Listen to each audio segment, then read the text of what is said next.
Wonderful to meet you. C.F. Pendergrass III, Strategic Reconfiguration. It's not every day we have such a capable operative accept our invitation to the undisputed claim. While it was those ill-fated peace talks that got you here, I've kept tabs on you for a good long time. Yes, we've all kept tabs. Auntie and I have spoken about you several times now. Ursula Ormsby, Proprietary Insight Acquisition. You'll report to both of us. For now. Indeed. It is our pleasure to meet you, and I am beyond tickled to welcome you to Auntie's Choice.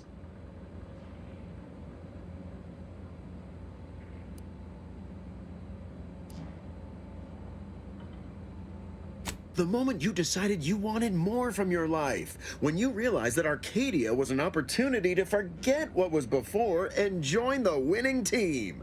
My team. We assume you know a good deal when you see it. At Auntie's Choice, we know how to get things done. If your agenda lines up with our own, expect it completed in no time. You, my friend, are being given the opportunity of a lifetime. Auntie's Choice has a dynamic new vision, and we need a specific kind of go-getter to make it happen.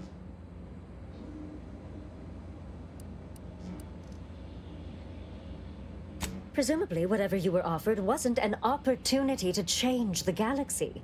And the offerer wasn't Auntie Cleo.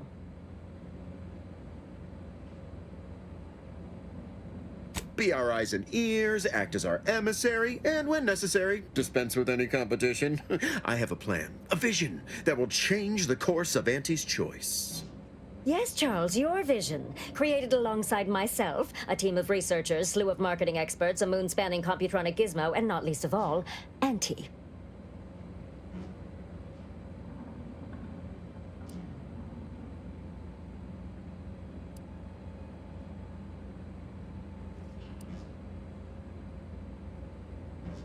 It most certainly will.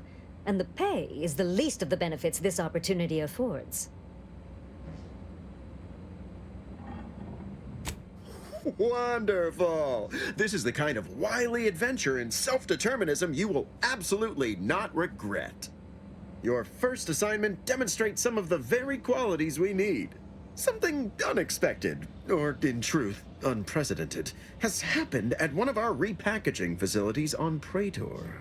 If I understand correctly, they're having, something of a workforce issue. Don't know rightly what you call it. Workers are, well, asking for things. It's strange. They've stopped working. The workers there simply stopped. They expressed, and I know this is going to sound more than a bit strange, dissatisfaction. And they said they won't return to work unless things at the plant improve. Specifically, they stated, until we meet their demands. As though employees have a right to demand anything of their employers.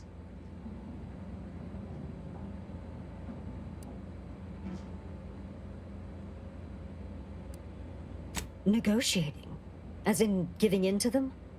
So they do the same amount of work they've been contracted to do, but get more bits because they threw a fit?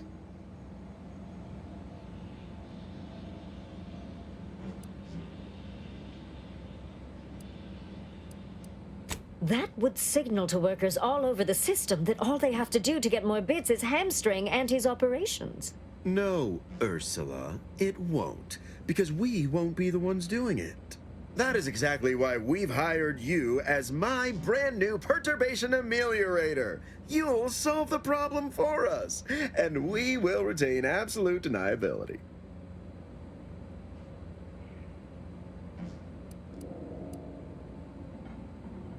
No, you misunderstand my meaning. Deniability doesn't mean we hide behind you. It means you may act outside the fundamental tenets of Auntie's Choice society. But you, who are not officially an Auntie's Choice employee, can do whatever you want. Anyone asks about our involvement, and we can disavow it.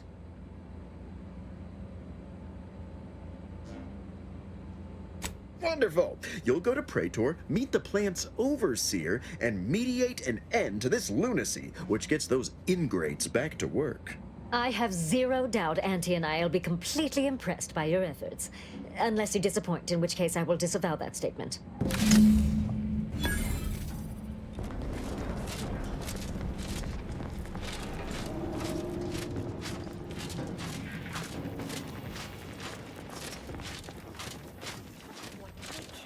deftly assembled and vastly rebettered it through artificial means. Andy's choice must strive to be 110% From pop guns to self-propelled Can't tell the cannons, difference I between have cover whatever and size.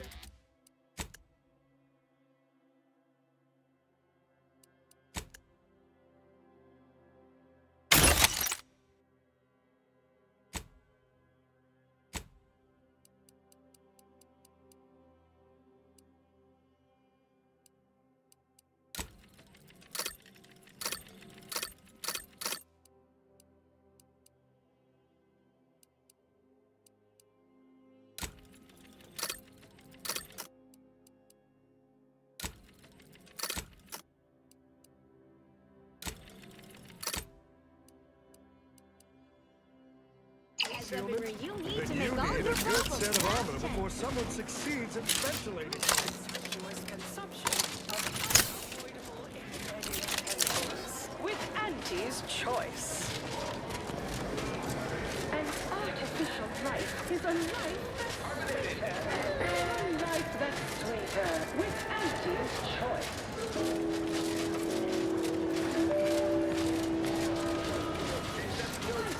Business is good. We have positive bit flow. Our portfolio is diversified.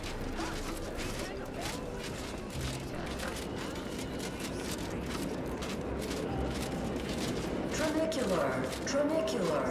Arriving any moment now. Approaching station. Value added Esplanade.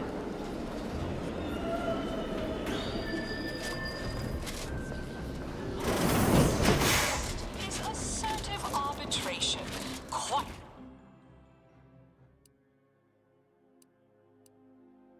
pit, down 14% in. You want freedom of choice. You want Auntie's choice. Auntie's choice knows that a better you is just 3 pills and an ointment away.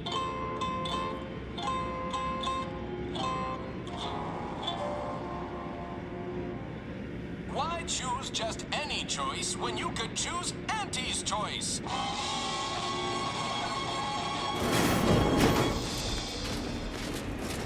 My favorite ale, try ale, that's good for what ails you. Unless it. You want freedom of choice. You want Andy's choice. Auntie's choice knows that a better you is just 3 pills and an ointment away.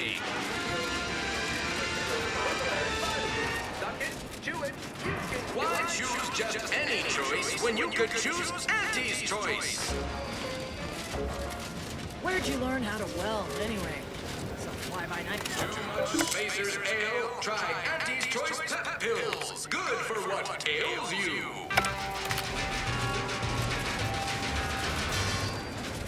You want freedom of choice. You want Auntie's choice.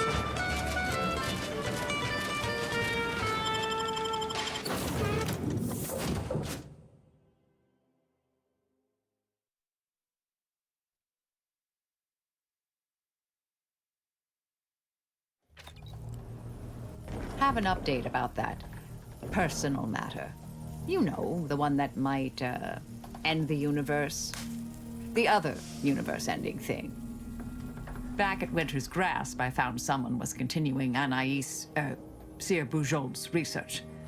Believe I have a lead on their identity.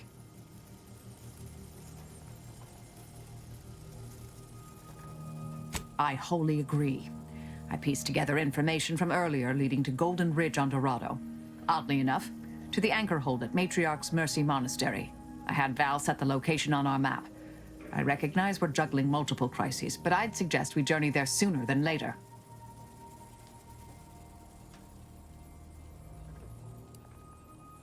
May all our travails add to the equation.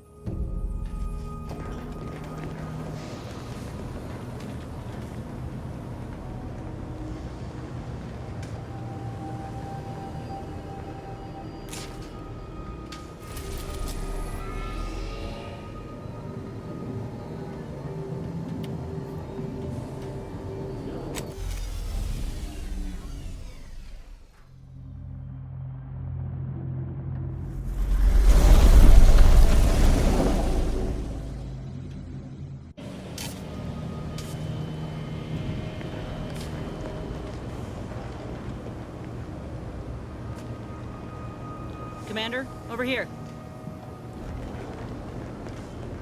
Commander, wanted to chat with you about the cartridge that courier gave us. Ain't heard from Ortiz in, might well have been a year at this point. That's how it goes when you've fallen behind and the other's got no choice but to keep moving. If he's spending his hard-earned bits to contact me now, there must be a real good reason. Would you watch the message with me? Fella from my old unit. Good buddy of mine before I was discharged. I didn't get the chance to say goodbye after the grafting procedure. Didn't have a way of reaching out, neither. Thanks, Commander. Would you do the honors and get it going? Inez, it's Ortiz. Look, I ain't got long. Neither for this message nor for life. I made a mistake. I signed up to get grafted, but it's gone wrong. Should have known when I got to the lab that something was off. It was a secret, they said. We couldn't tell no one. And now my blood's infected and I'm as good as dead. Well, I just wanted to be like you. Throw myself at the problem, wrestle it down. But I should have listened when they told me about how your graft hurt you. How it failed you. I should have reached out sooner. Maybe things would have been different. Please, find that lab on Cloister. It's in an ice cave, but I ain't sure where exactly. They hit it good. Whatever you do, Inez, stop them. Don't let them do this to anyone else. Please. Commander, I ain't sure what to make of Ortiz's message. He's dying. If it's as he says, I ain't got a choice. I gotta find that lab and put a stop to things. Will you help me?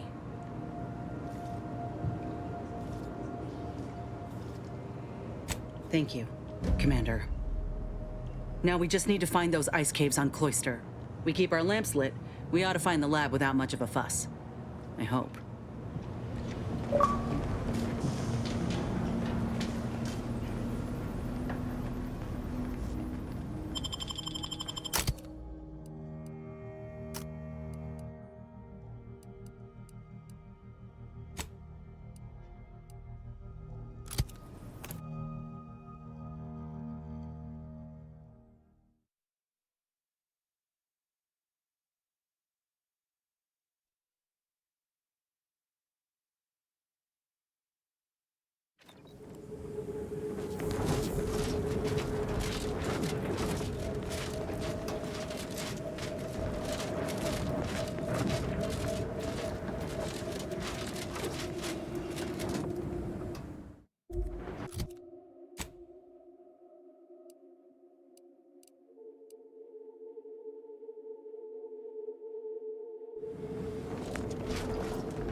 You strike me as the curious sort, dear. What is your most lettered field of study? Lettered fields? No. Always been keen on ship engines, though. Skip drives, too. Ah, skip drives are quite the enigma, Raptor. Ship the word in, I'll take care of it, Commander.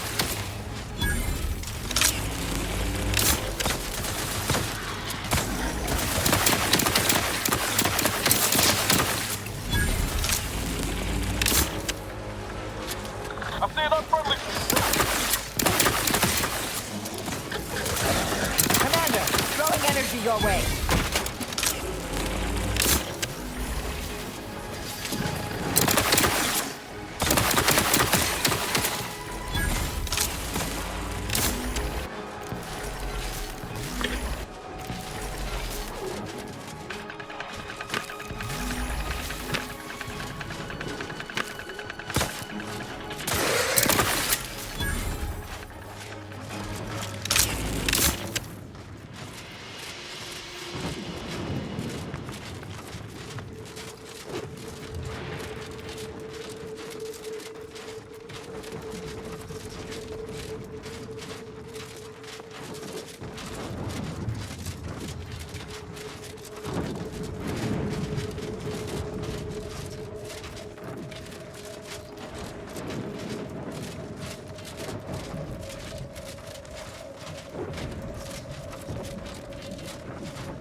You're about to enter territory controlled by Anti's choice.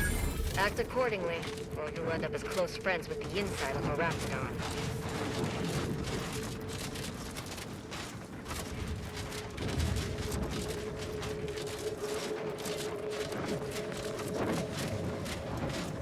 You there. You came from outside the camp, didn't you? Do you have a minute to take a job? For science, of course.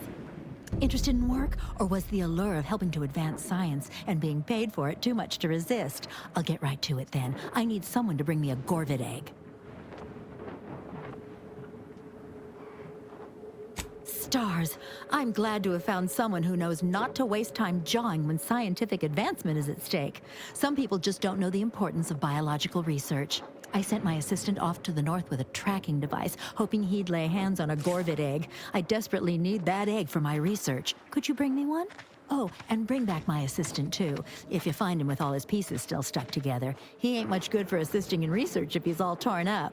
Sound reasonable?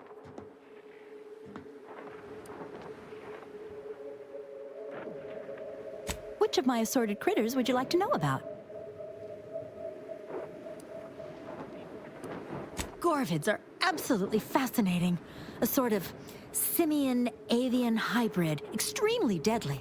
Absolutely incredible physiology. I can't wait to have an egg. The thought of being the first person to catalog the process makes me positively giddy with excitement. The profits from my next few papers are going to be incredible.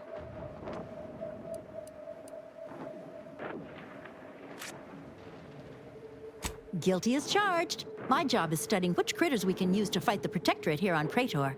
Right now it's mostly Raptidons, which I'd be more than happy to talk on at length if you've an interest. Sure thing.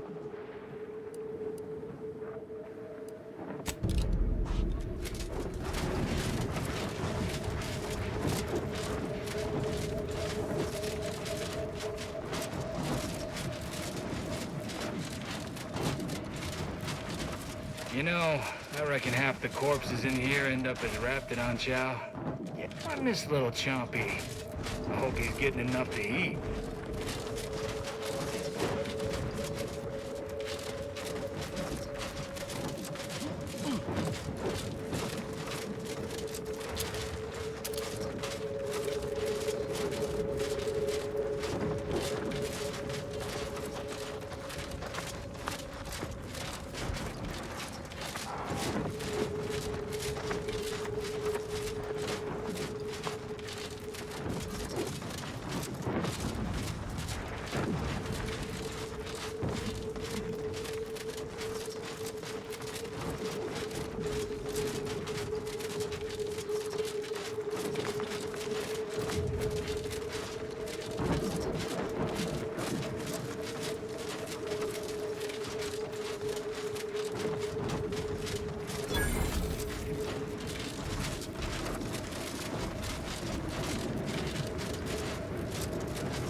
These laborers appear to be biting the hand that barely feeds them. Keep the chanting going. I can see the overseer up in her office. We're Others definitely get making the her exact miserable. same pay, but only work 12-hour I just want to say days. good luck. We're all counting on you. We don't want to make demands, but no more peeing in bottles and cans.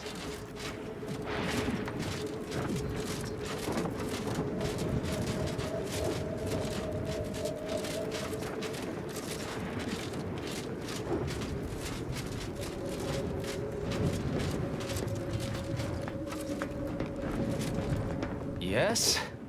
The whole reason we set up here is to avoid customers. Is there something you need? See that repackaging facility down there? We're supposed to be working it, slaving away for a few meager bits that we then gotta use to pay for our own necessities. They work us like sissy pigs, charge us for the stems we need to yoke those hours, and don't let us relieve ourselves but in empty fizzy tea bottles we keep beneath our stations. So, we're making trouble until that changes. Until we get some respect. Until the privy is left open all day. Can't imagine what. Ain't like you could fix all of Auntie's Choice's hierarchy by your own self. I don't think you could even change this one dumpish overseer ruining our lives. Now, if you'll excuse me.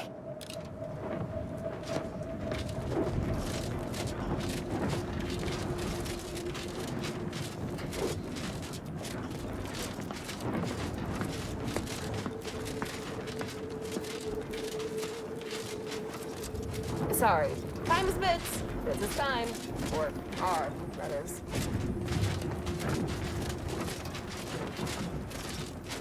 Ever read the Middle Manager Handbook? It really shores up the foundation of your fundamentals.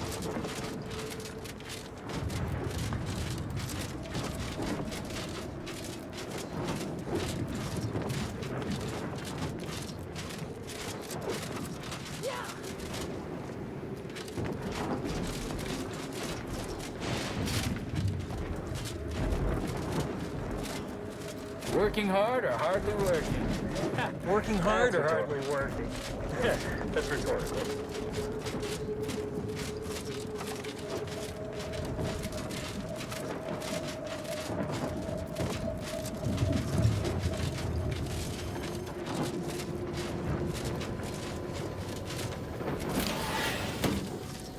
This feels less like an overt labor negotiation and more like a covert assassination operation. Of course, I'm fine with either, dear.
avoid the strike. They should be after blood.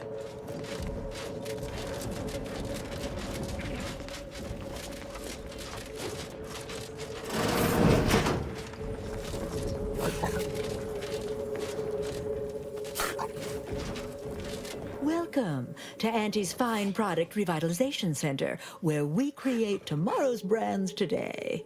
I assume you are the disruption ameliorator from home office? It was about damn time you got here. This labor stoppage has put us almost a full week behind schedule and is making me look quite the fool.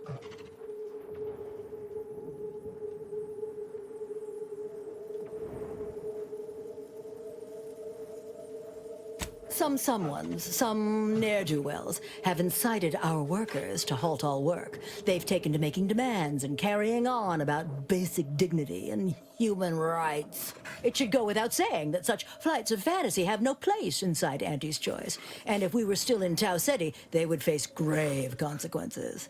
Nevertheless, here, we must focus on getting these ingrates back to work, and remind them that they're damn lucky to have Auntie's Choice to dedicate their lives to.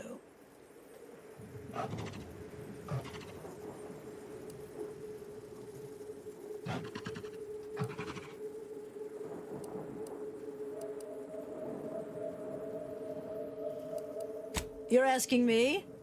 That clearly is your domain. Running this invaluable facility on Auntie's behalf is mine. As a managerial administrativist, and when I say I, it is critical that you understand that, as director of this facility, I should effectively be treated as though I were an executive. Is that clear?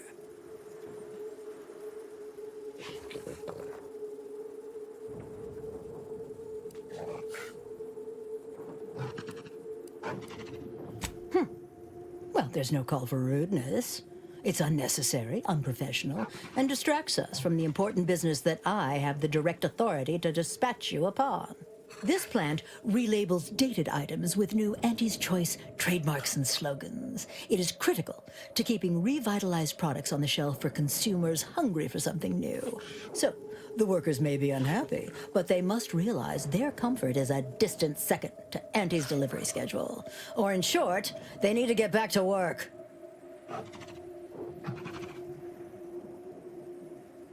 My workers are striking people now? How very alarming. We must resolve this before things get even further out of hand. They've appointed some kind of leader, and he's the one you have to talk to. His name is, Dummy? No, that's not right. Dunce? Dummer? Dumbly? Dunbar. It's Dunbar.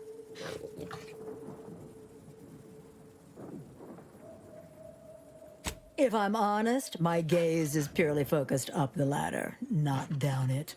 I am a very important upper, middle, lower manager, and the way I advance that status scantily involves learning the names and faces of my peons.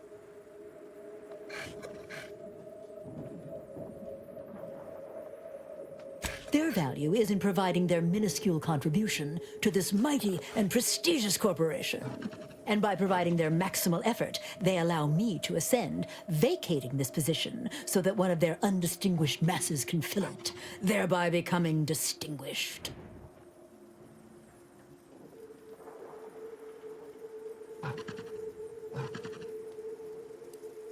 Well, that's all fine and good in your system. But here in Arcadia, it is Auntie's needs we cater to, and right now, her need is you convince Dumbly Dunbar to get back to work. I believe he has demands, but I can't be bothered to remember what they were. They alter the generous terms Auntie offers, and so are egregious and should be rejected. You will find him up on the landing pad with some of his minions. Go help him understand the situation so everyone can get back to work. That clear?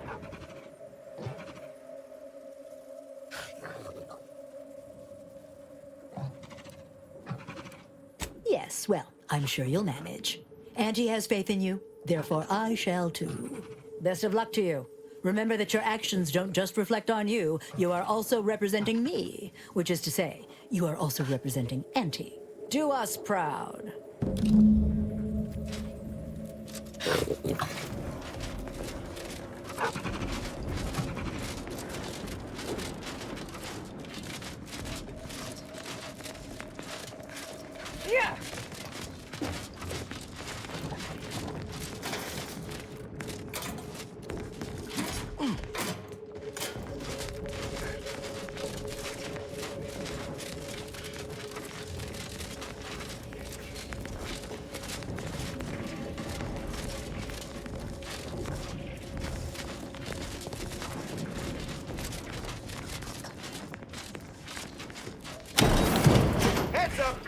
If you won't let us sleep for 8, you can't charge us for stimulates! With no rest and no downtime, we must pay for Adrena time! No more bottles on factory floors! Time for unlocked bathroom doors!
I ain't aiming to seem rude, but I got a lot to deal with right now. Unless this is mighty important, I'll respectfully ask to be left to my business.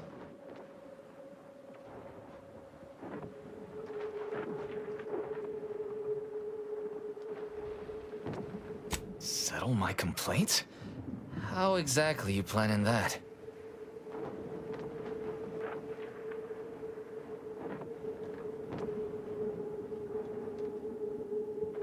And he's got to prioritize worker prosperity over productivity.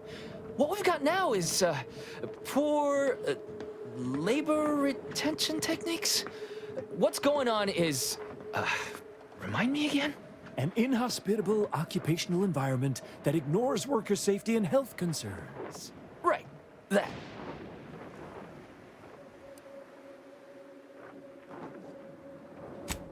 Right, exactly. The conditions under which Auntie extracts our labor is, unacceptable. They're egregious, even. They work 20-hour shifts, which require stims to endure that are charged at a premium. Adrena time is actually cheaper on the undisputed claim than it is here. And if that inhuman brutality isn't enough to offend basic decency, they're also barred from using the restroom throughout the business day. Their 20-hour business day. It is an unconscionable condition to keep these workers in. I can't imagine how hard it is for them to coordinate their daily duties.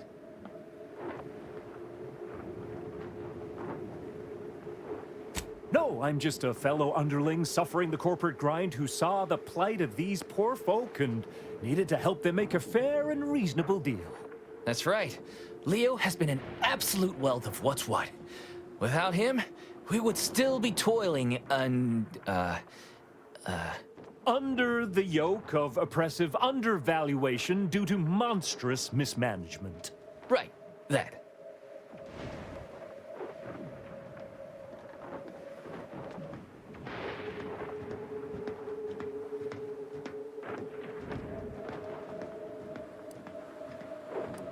Me?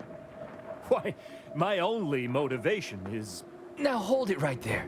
We aren't here to talk about Leo. We're here to talk about what it's going to take to make us get back to work, right?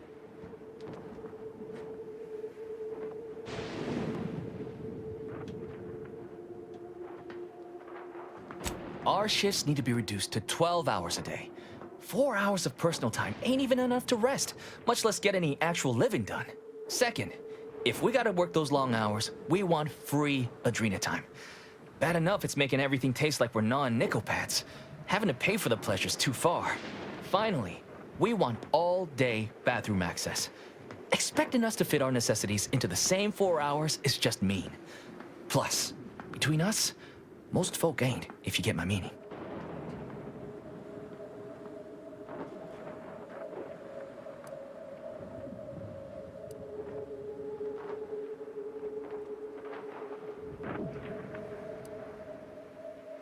Thank you for your trying. I don't know if we'll get it all, but every bit you add makes some part of our lives a whole lot easier.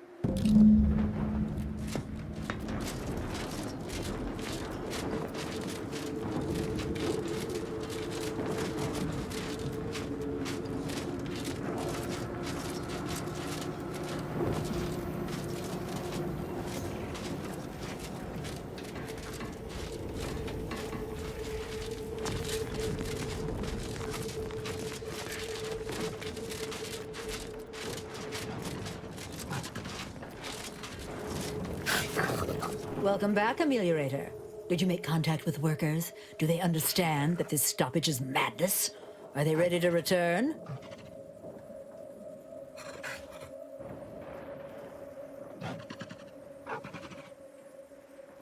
So, what are these ingrate alley sprats willing to settle for? Golden privies and gilded sheets? To be spoon-fed crunch whenever their tummies rumble? 8-hour workdays?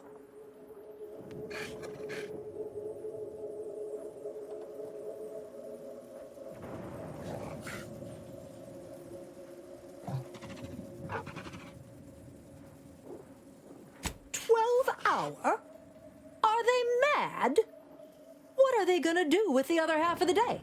Lounge around the facility consuming air and water and power without compensating the company? I am, frankly, disappointed you would even bring me such a preposterous demand. You should have nipped this offensive arrogance in the bud.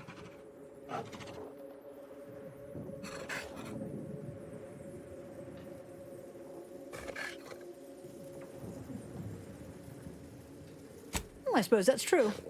It wouldn't take much to put enough pep in their proverbial step to make up for 2 lost hours. Their overall productivity might even improve. That would translate into more profit for the plant, which means larger bonuses for me, which should be more than enough to make up for the drop in hourly production. All right, you've convinced me. What else do they want? Free? Free? Nothing inside of Auntie's Choice is free. Law, nothing in life is free. Everything has a cost. Everything. Materials, labor, time, distribution, forced scarcity. Giving something away for free is akin to ignoring the cost of its creation, which is one small step from the system completely breaking down and plunging us all into anarchy.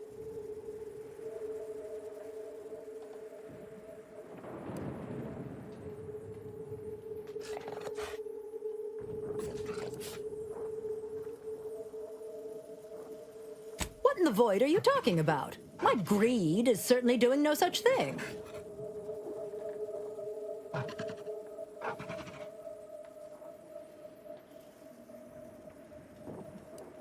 What? No! I would never! That's slander. And or libel. And you can't prove a thing.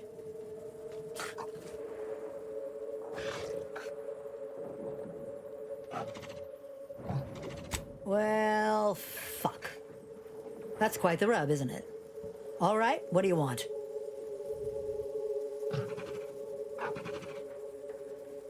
Huh. I don't know why you would waste leverage on them, but I suppose you've got your reasons. All right. They'll get their Adrena time, and you'll get all the bits I got on me. Is there more they ask? They want to relieve themselves on company time? I've never heard something so preposterous. Can you imagine how many bits that loss of productivity will cost us? What if they lounge? What if they take time to relax? What if they retreat to indulge their baser urges? Auntie would be paying for all manner of unprofitable shenanigans.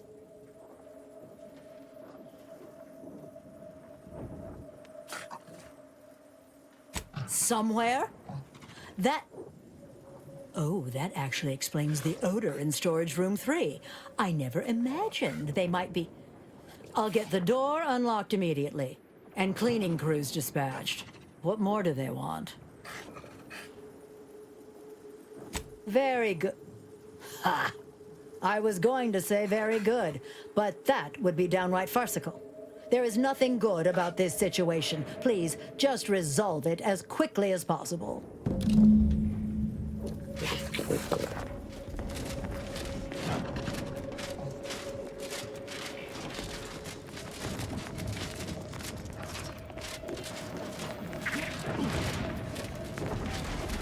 Others get the exact same pay, but only work 12-hour days.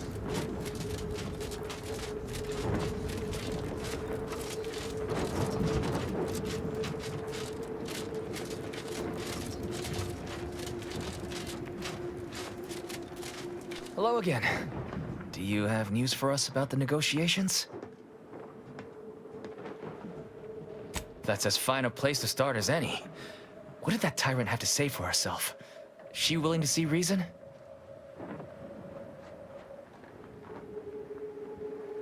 Well, I can't begin to tell you what a relief that is. By which I mean, that's great news. It'll be such a load off. A most promising development. How go the other hurdles of the negotiation? She willing to see reason? Free? Really? Why, I'd surely have lost that bet. I figured we'd ask for free and settle for wholesale. You're a miracle worker. What's next? Excellent. What progress have you made? Well, that certainly is disappointing. But I suppose we'll manage. An extra 2 hours off a day will make life a little easier, at least. Well, you have done exceptionally well by us, my new friend. With these new conditions, we'll return to work with vigor rather than dread. Thank you. Damn! I really felt like I was close to signing all of you, and I needed that recruitment bonus. I don't know how I'm going to afford my hair cream now, but I'll get him next time. And he won't always have you working her ankles for her. And her usual agents don't stand a chance against me. Next time? Against you? What in law's name are you saying? Sometimes you talk so odd it don't sound like you're Auntie's choice at all. It don't matter. All that matters is my working conditions have just improved mightily. Thanks to you, stranger. Now, if you'll excuse us, we're gonna get back to work. I suppose that passes for a happy ending among these corporatists. Excellent work, dear.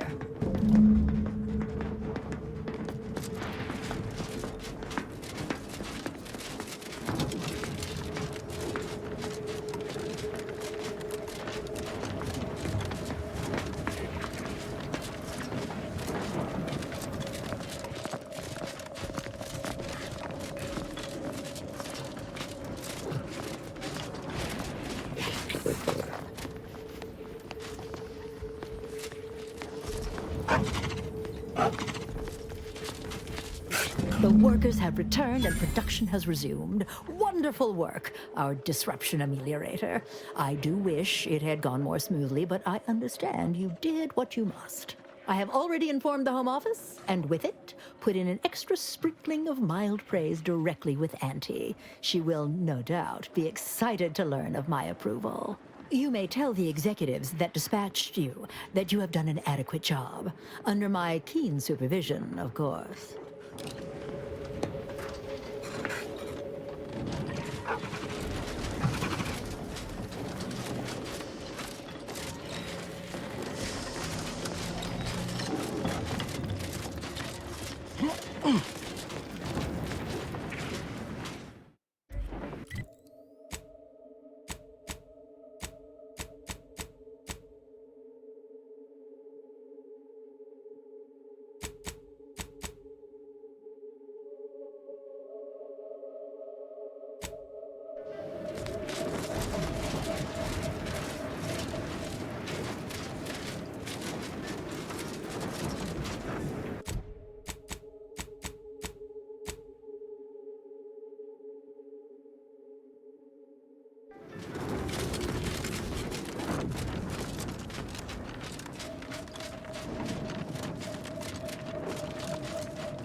Niles, dear, your relationship with Valerie is just so unique.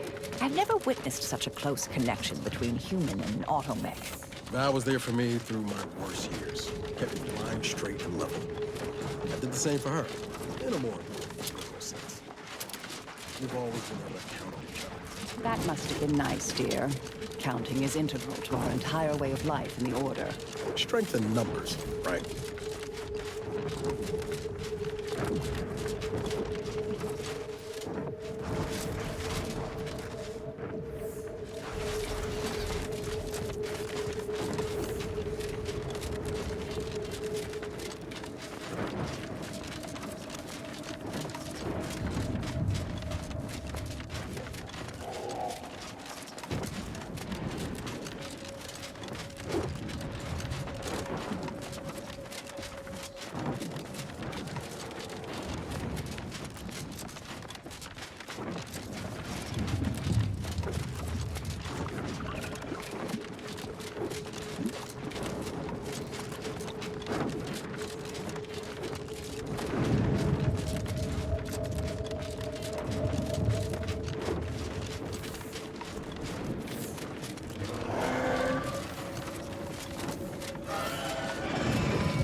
generator out. Get it while it's energized.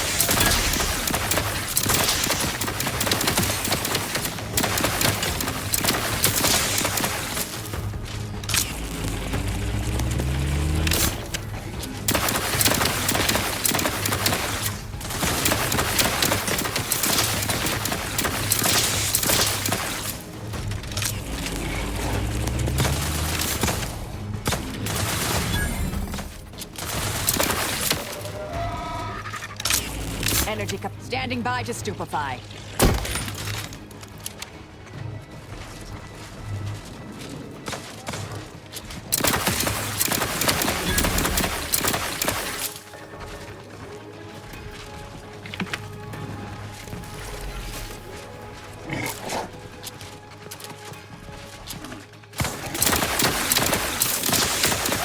Easy on the actuators.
Ready to take the heat off, Commander. Just say when.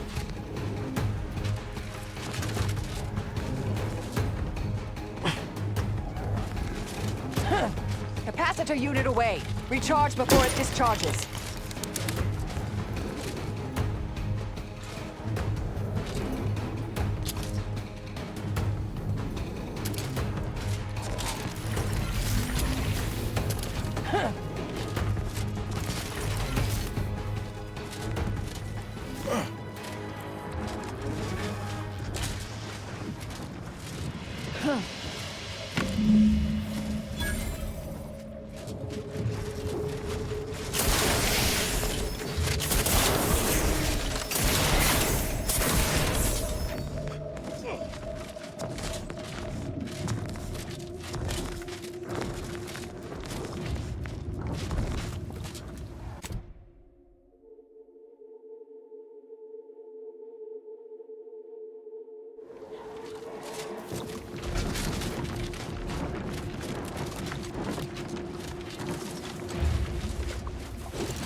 Have you made any progress yet? I can barely contain my excitement.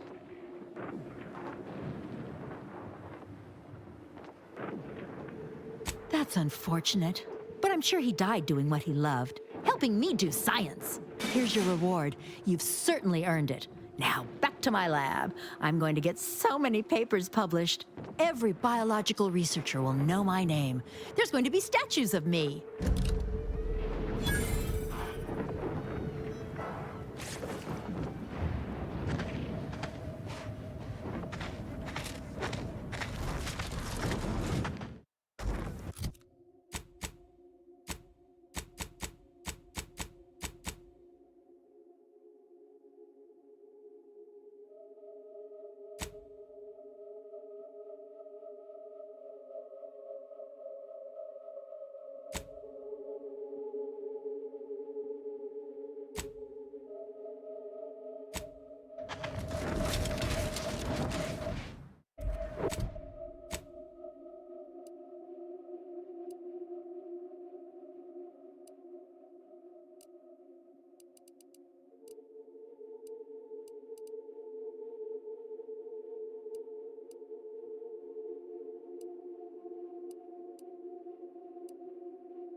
Free energy if you can reach it.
Hostilities are afoot.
Commander, throwing energy your way.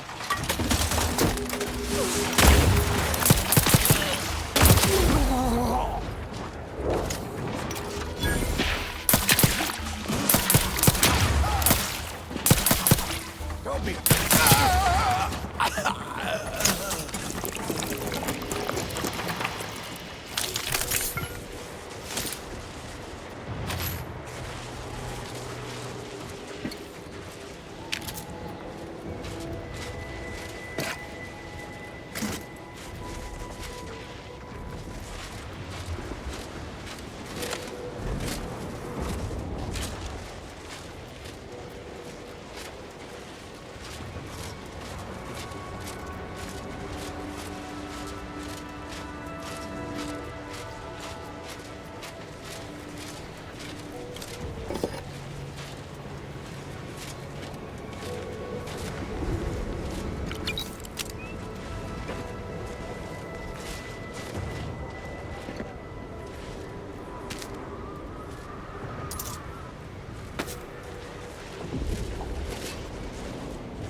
stabilizing.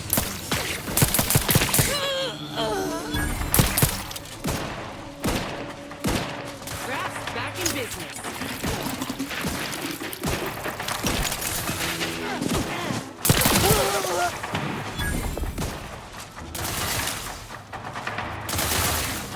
Capacitor deployed. Free energy if you can reach it.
Ratcheting up my aggression. Open!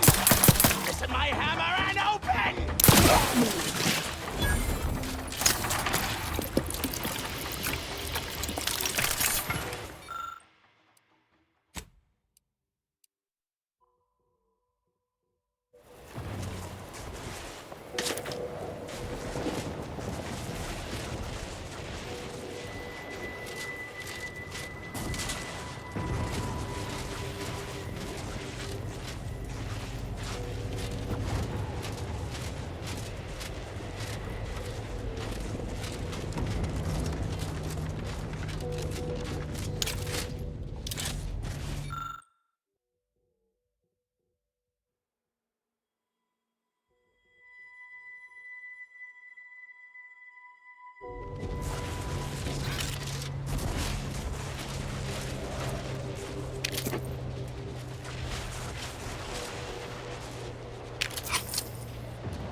This must be the place Ortiz mentioned. Hard to fathom a lab in those caves.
Sight unseen. Out of sight and on the way. Resorting to violence.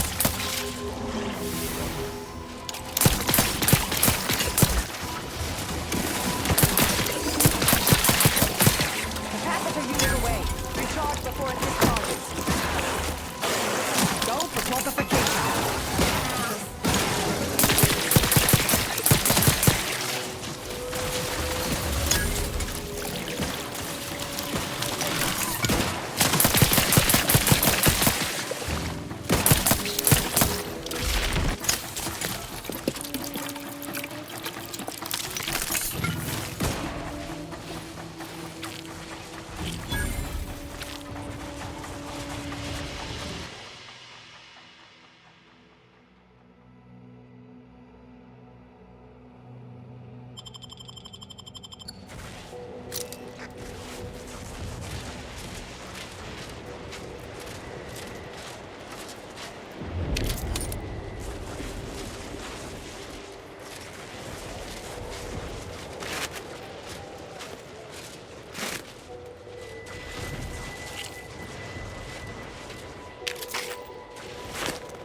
Whoa. Commander, hold up a moment.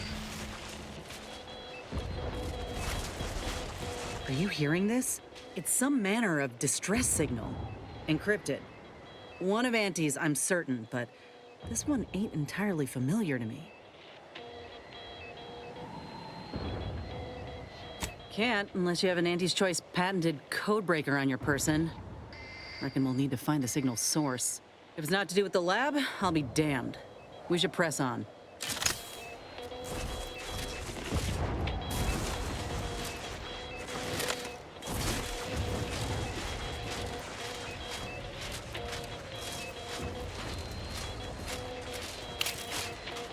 Mitigating the threat. Locking them down.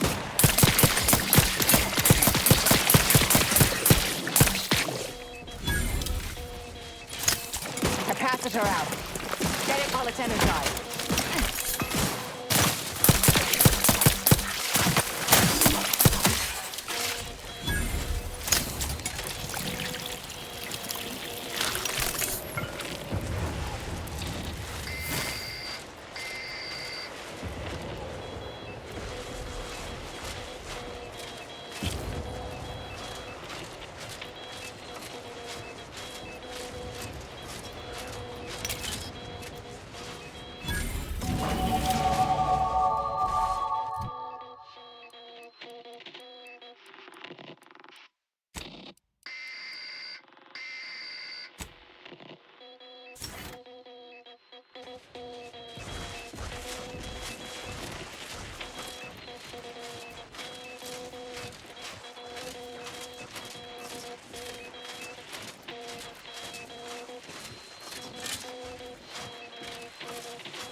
ratcheting up my aggression. England, all charged up.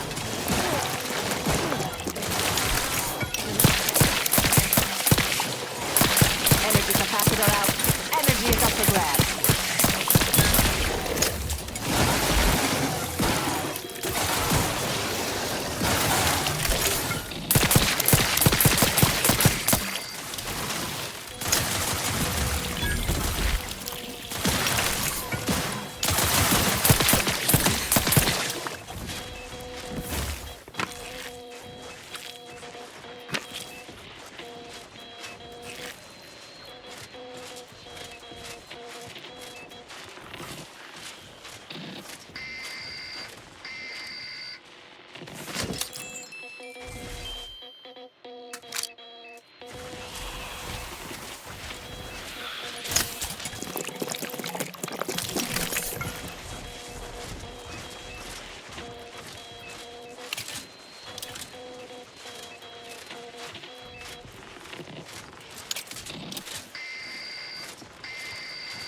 What in the void? Law, I think I've seen enough death to fill 3 lifetimes. And it don't get any easier. What happened here? He spent his last moments crawling over to this terminal from the wreck. Sorry, friend. Wait. He's got a code breaker on him. Let's see.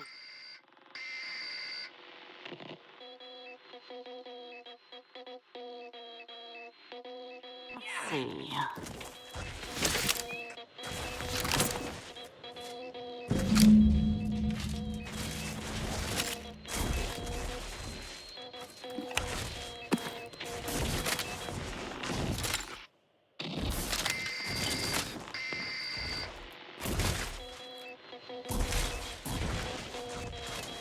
I'll be damned. That powered up the elevator. Signal's stronger than ever now. These poor bastards must have been responding to it same as us. This must be the lab. At least Auntie's Choice had the good sense to leave the back door operational.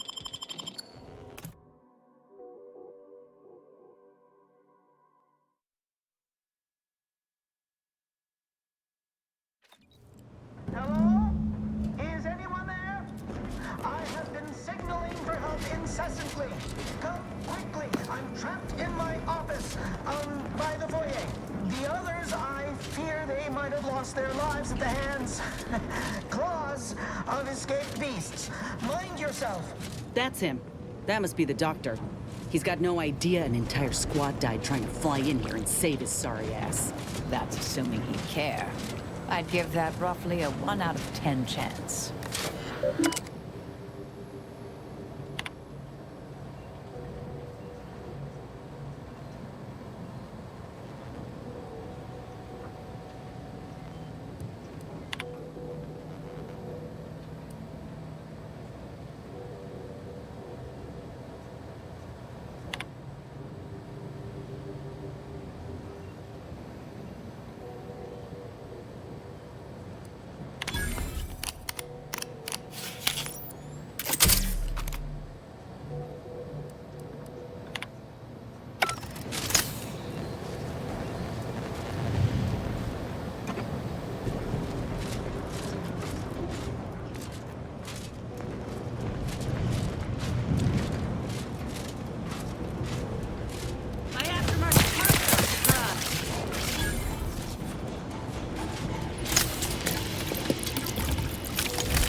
Terrible way to end the workday. Speaking, I need the record to show that I have reported many times that these pressure valves have fallen into disrepair.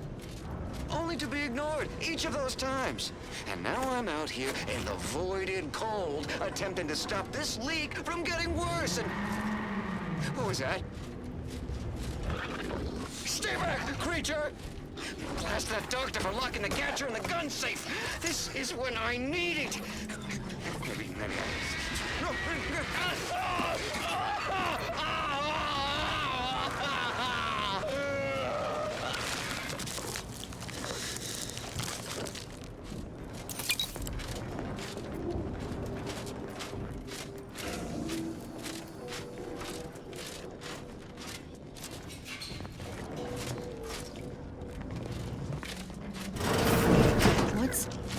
Law, Ortiz?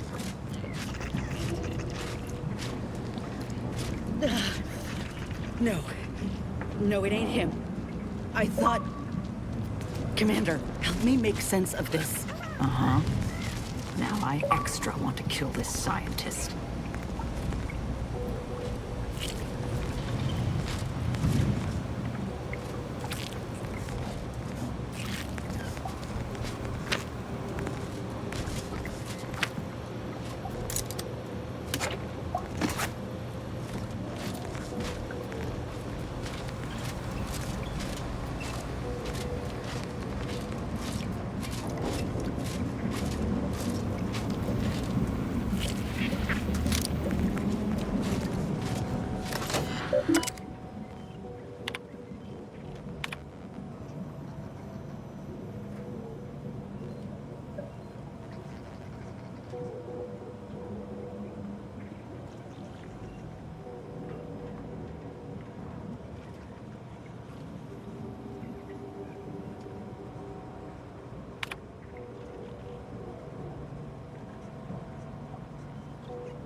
I had a notion of what I might encounter here. Test tubes, records, some graphs kept on ice, but not this. Law. My heart just about stopped when I saw him. I thought Ortiz had come back, gotten himself in trouble, but no. This man, whoever he is, he's been dead for a time.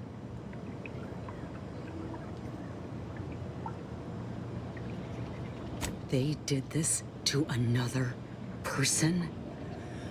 Law, it's a miracle Ortiz even made it out for what time he had left. Void, damn it, this poor man. The test subjects, Ortiz. All of them are dead. All of them left in ruin by the butchers running this place. All of them could have been me.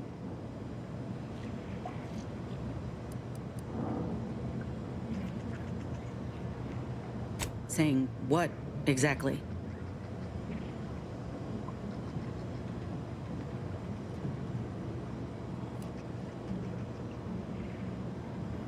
To experiment on further, no doubt. All that matters now is finding that doctor. He's got a reckoning coming.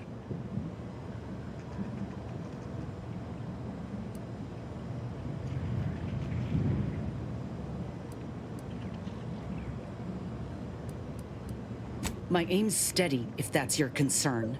I'm sorry. I'll be fine once we breathe fresh air again. Just need this to be over.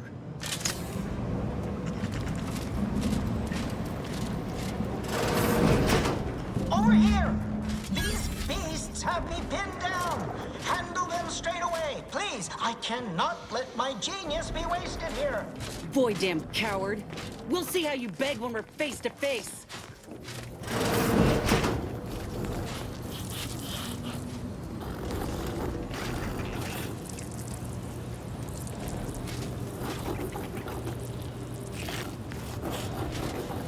What wretched work.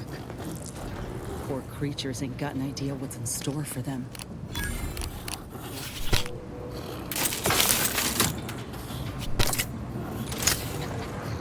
Oh, law. Wasn't keen on seeing a fight between them.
Another maintenance hatch above us, if we're apt to sneak about.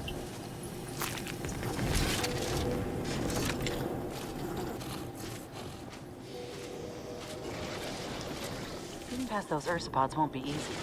They turn mean real fast.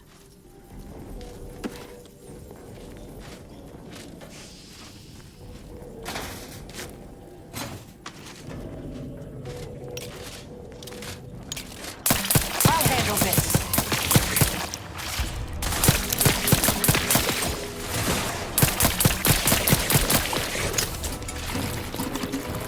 Thorpe up.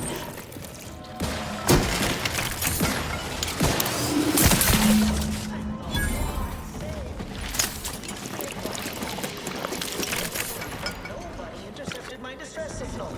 Oh, we got his signal all right. Let's get the bastard. I'd offer to bet on how this turns out, but I'm afraid the act might throw off my equations.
Yeah.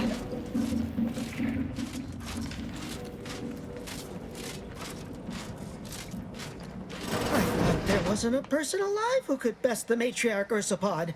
Yet, here you are. What a show! You the doctor in charge here? Indeed I am, soldier. And my, what a picture you are! What exquisite graft work. Might I trouble you for an examination? So you're the one who butchered my friend, Ortiz. The one who tortured those creatures out there. Who killed that soldier.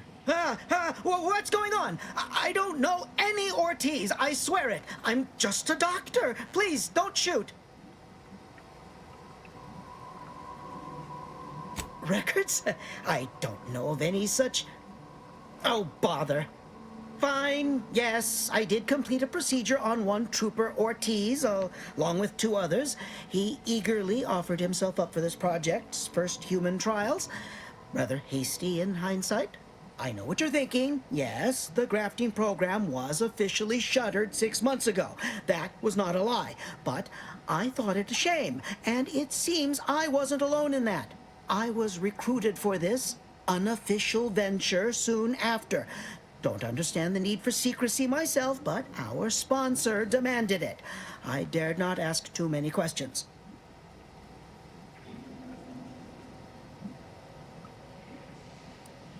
He's some manner of executive. I don't know his name or official title, I swear. My orders came down the long, long chain of command. I'm only doing what I was told. Enough with the excuses. You absolute wretch. any scientist with any shred of decency would have refused your position. Your precious data is nothing compared to those you killed. I sympathize with your friend, soldier. Truly, I do. But if I mourned every failure within these walls, I might never operate again. You must understand that the work we do here is greater than any one life. We can change the galaxy for the better.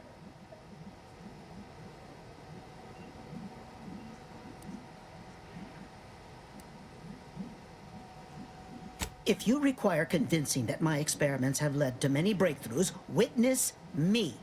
My own lungs would have failed without my prototyping of a device to keep me alive. That device any good at stopping a bullet?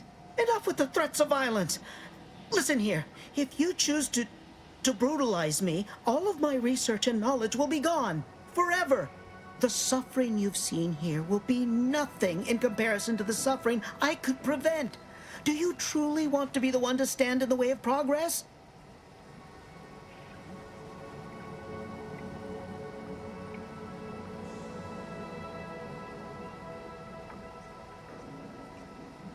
It's been a long time coming, but I believe I've laid the groundwork for treating injury and illness far better than modern medicine can manage.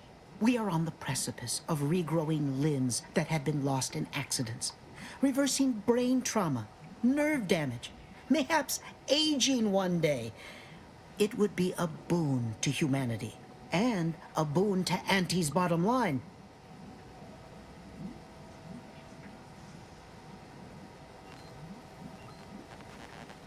Don't even start, Commander. I ain't keen on anything this man sells. Let's not be hasty. I see your graft is a result of revision surgery. Your first go was botched, and you were considered a failure of the program, yes? I know what happened to those failures. Demoted, disgraced. It was horrible business. And yet, you still wear our colors. You want to reclaim your station, don't you? You don't know anything about what I want.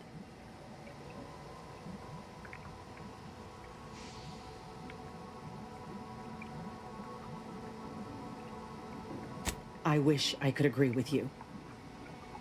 But I have fallen in the esteem of others. The way the other soldiers looked at me after my procedure, I'll never forget it. Whether I want to regain my position or not doesn't matter. I don't want your help. I will not benefit from the pain of others. You think there were no victims of the first program? That your existence isn't built off the bones of those who came before? You're no more righteous than I. You simply looked away. Now, if you stay your hand, I will grant you 2 state-of-the-art grafting parts. They cannot fail. Install one of them, and you'll see my earnest intent. You were never the broken thing they made you, soldier. If you wish it, you may still become a most extraordinary specimen. No. Stop talking. Stay there. Don't make any stupid moves, understand? The adults need to have a talk over here. Commander, I don't know what to do. I came here intending to make him pay for what he's done. And I can't shake the reasons I've seen to burn this place to the ground. But what if he's right? What if something in his work is worth saving? What if this is my chance to make something of my life? To be accepted again?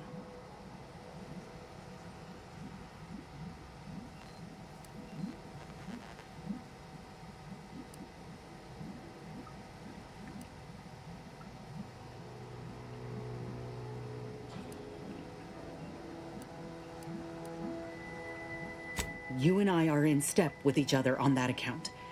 I could see you were near as shaken by the things we'd seen. I'm scared, Commander. What I decide here could have mighty repercussions, and I don't want to choose wrongly. If I take a step back, really think about it. Medical strides could be made if the research were in the hands of someone righteous, kind. A big if. But if I kill this man and exact retribution for Ortiz, I'll never know for sure what that research might have wrought. And if I do that, there'll be no going back for me. But after all we've seen, how could I call myself one of Auntie's own? Would I even want to?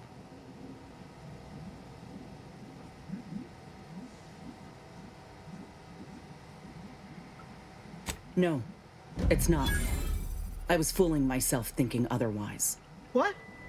Why are you looking at me like that? Don't shoot me! We were in the midst of negotiating! I have no need for negotiating, Doctor. You brought this on yourself. Let's just take what we need and get out. I can't stand the sight of this place any longer.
Is this the cub that Terminal mentioned? Still breathing, but only just. We were too late for the soldier back there, but not too late for this cub. We should help.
All these ricks got everyone riled up, including me.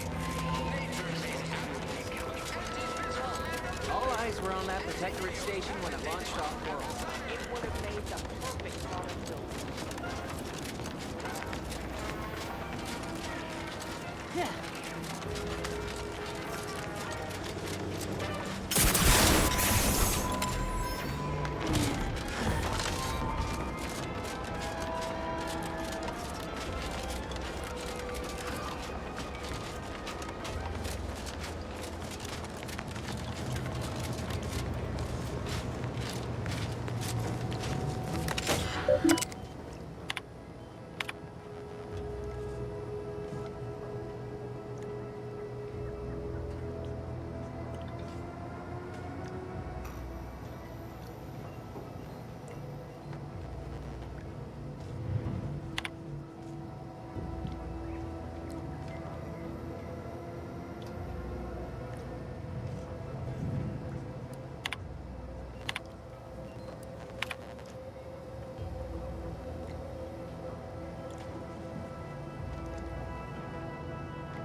Ah, Inez.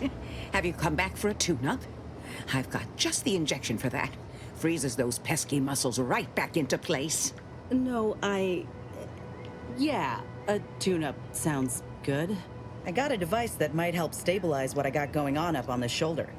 Ought to let me use my graft all the more often. Think you can install it? Oh, well, this device is unusual and rather ingenious, if I may say so. Hold still, dear. This should take but a moment. There. I dare say you won't be needing any tune-ups in the near future. But I do trust you'll find an excuse to come by for the occasional visit. Where did you find such a device, anyhow? What is it, dear? You look, well, a bit like you've been stung by a terror ray. I've got ointment for that too, you know.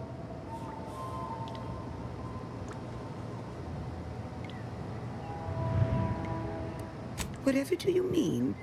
The program was shut down more than 6 months ago. Any further funding would be in direct violation of Auntie's orders. It was off the books, Doc. We found a grafting lab way out on Cloister, still operational. Law, I ain't seen horrors like that in my life. They were brutalizing folk and creatures, paying them no mind, giving them no honor even if they succumbed to the process. The doctor there, he killed a friend of mine. And you're telling me you knew nothing of it? Inez, I swear I didn't. That sounds... Oh, Sovereign's mercy, that sounds precisely like what I would protest with every breath. The creatures they were experimenting on broke out of their cages, killed most of the staff. But you know what's worse? Keeping a dead soldier's body on display. Like a thing. I found the doctor in charge, still alive, cowering.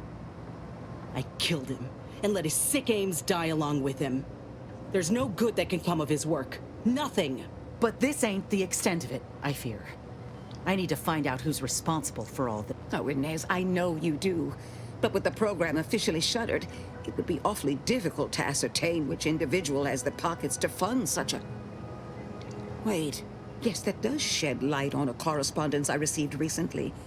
A vice president sent a message asking for my presence and scientific expertise to discuss a unique opportunity. I found the secrecy odd at the time, but I do suppose it lines up with your discovery.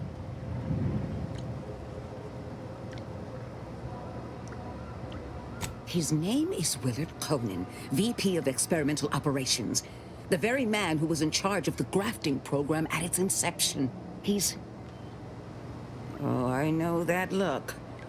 If you mean to do something, I beg you. Doc, with all due respect, what I do with him when I get there is my own damn business. I will help you. Vice President Conan's office is aboard the Undisputed Claim, the flagship of Auntie's Choice. I do not know where exactly, as I've never been. But it's my understanding that you will need to present this calling card to gain entry. Inez, all I ask is that you remain safe. A terrible wrong has been done, but do not throw your life away to right it. You might seek justice via other means. I can't promise anything, Doc, but I'll try. Thank you for everything.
Our technician manifests at Halt there. You match the description of the technician we have been vigilantly awaiting, but as they say, assumptions made are mistakes readied. Present yourself, so that I may take the measure of you.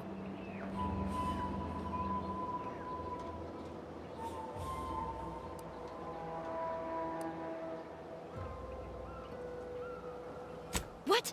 Spare me your technical argot and hop to it then!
Someday, when I make it big in lower middle management, I'm gonna come back here and buy this crummy,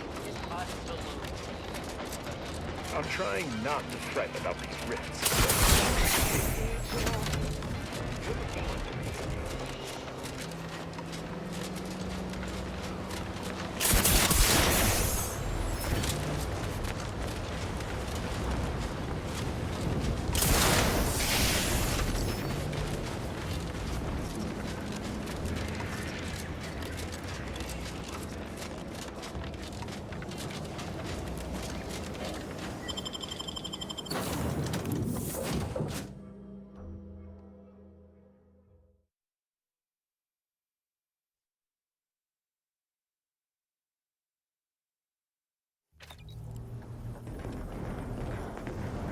Commander, I've been thinking. Can I bend your ear a moment? We got the intel we need, Commander. The undisputed claims our destination. When we find Willard and stop this law-damned program in its tracks, Auntie's Choice will get what's coming to them. Been doing some thinking about ending the grafting program for good. It's gotta happen. I just didn't think it would start this way. With me turning murderer. Auntie had me good and fooled. She ain't any better than Spacer's Choice. Making any of them see reason is an impossibility. Our overlords had a saying in Tau Ceti. If you got a rabid canid, you put it down before it maddens the whole pack. They used to say it about us workers, like we were the problem. It was terrifying. But now, I reckon I see some sense in that saying. Retribution never came for the folk at the top back then, but it certainly can now.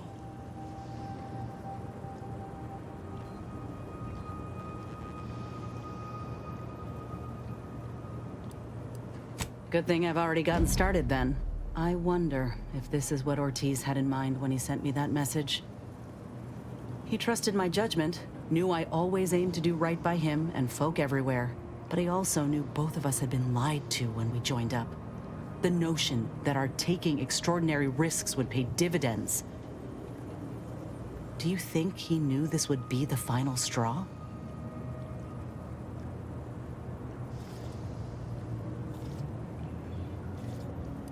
Yeah? I'm gonna cling to that notion for a while, if you don't mind. Maybe this is what folk mean by the architects setting things in motion. If I hadn't broken my contract, I wouldn't be here. Maybe proving myself was never the intention. Maybe this is what I was meant to do. Suppose we're fixing to find out.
If you mean to ally with the Order, reckon I can't blame you. You and I could only exert so much influence over Auntie's Choice. And it's obvious they can't help themselves. More importantly, it's becoming clear to me that folk don't actually want us here. Westport resisted as long as they could. You think that doesn't extend to the rest of the populace? There is another option. The Order. They're trying to do right by the refugees, after all, and seem reasonable when they ain't being strong-armed by extremists. You could consider them.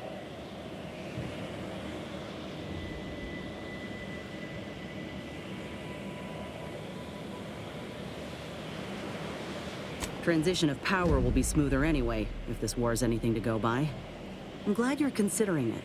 Listen, normally I'd take issue with one person playing Kingmaker. That is to say, you, and especially the Earth Directorate. But time's too short, and the stakes are too high for tribalism. There'll be enough time for that later. For now, we need to ally with someone who can defeat the Protectorate and close the rifts. So whatever you decide, I'll support you. We should move on, unless you've got something for me.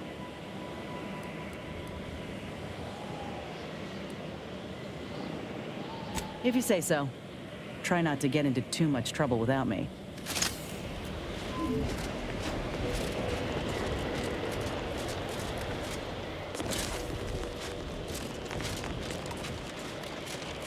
These temporary indignities of the body are nothing contrasted to the Order's future. Keep those eyes open, soldiers. Cordial thrust by feet.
People are gonna start to talk.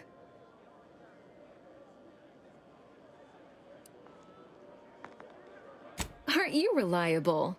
I just need one moment to copy the data. There, all done. Thank you ever so much. Was there anything else you wish to discuss?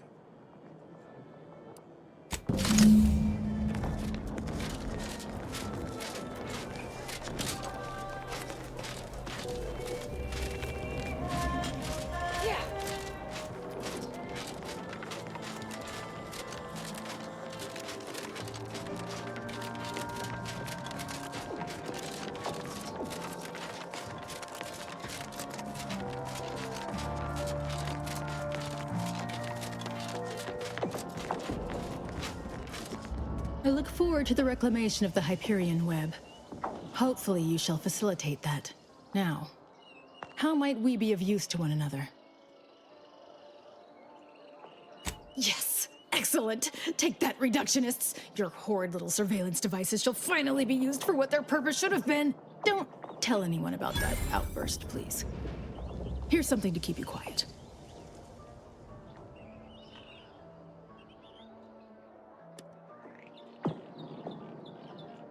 Yes, you've earned not only my trust, but the Order's as well. I hope you'll continue working with us in the future. I've informed the presiding bishop you're coming to speak with her. She can be found in the room off the main stairwell. I'm sure I don't need to say this. But if you even think about bringing harm to Ruth, I shall know. Be on your very, very best behavior.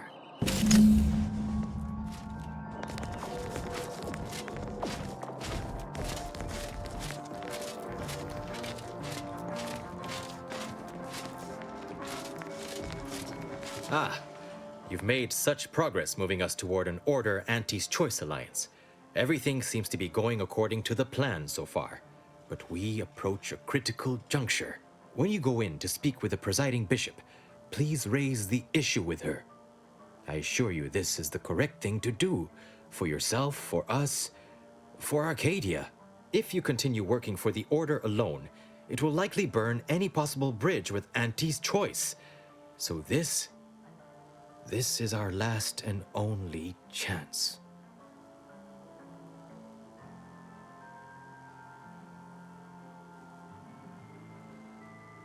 Farewell. I would say good luck, but I put no stock in chance, only probability. May the plan favor us against long odds.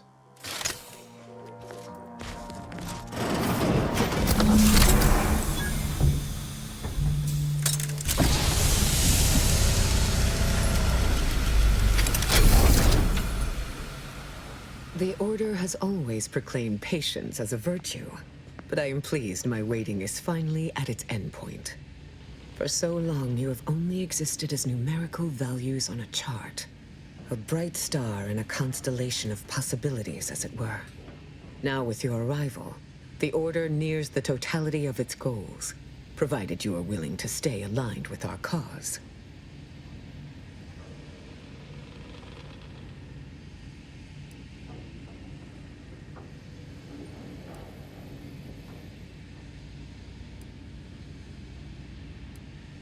Prudent. Now then, I gather you already know who I am, but science has shown that good manners strengthen developing relationships by 5.3%. So, allow me to introduce myself. I am Ruth Bassar, third presiding bishop of the Order of the Ascendant, supreme calculator, and, plan willing, the architect of Arcadia's prosperous future.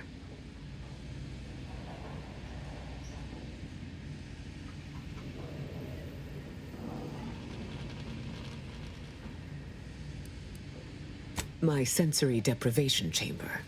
I spend the majority of my days closed inside the silence, dulling myself against the tedious excesses of the body and mind.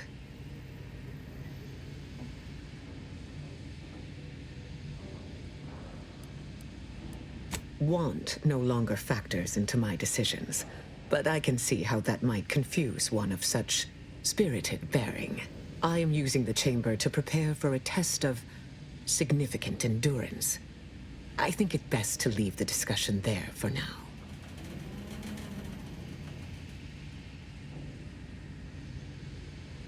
I admit, when I sent my initial message, I did not exactly know who its recipient would be. But I trusted the plan, and lo and behold, it provided you as the solution. Your recent exploits at Greater Tranquility Station have certainly made for compelling reading material. Confronting an assassin, and thereby sparing the delegates' lives before the rift inexplicably destroyed the station? Such a commendable effort is worthy of acknowledgement.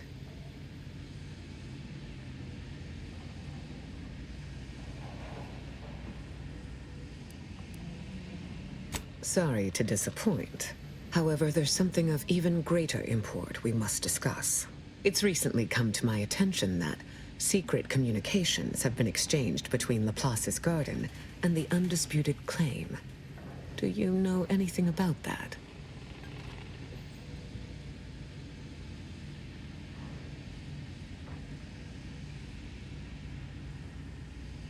I should have known. Vicar Levin has made this appeal to me at least thrice since his return. He really cannot accept a solution he did not devise.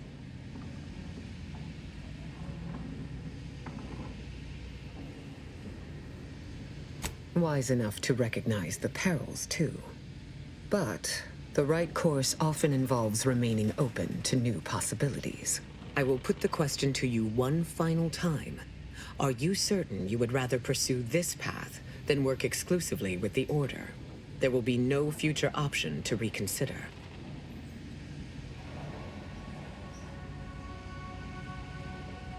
Then I will endeavor to bring that vision to fruition, if the plan wills it. A true in-person meeting between myself and Auntie could never take place due to the security risks. But perhaps a remote conference could be a viable alternative. The odds of you persuading Auntie Cleo to agree are unfavorable. But the math does improve if you have greater standing within her corporation.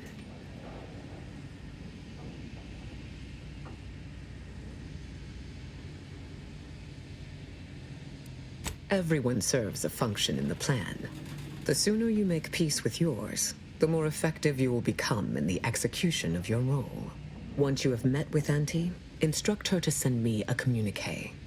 We can finesse the details of a conference then. My time is yours, for the moment.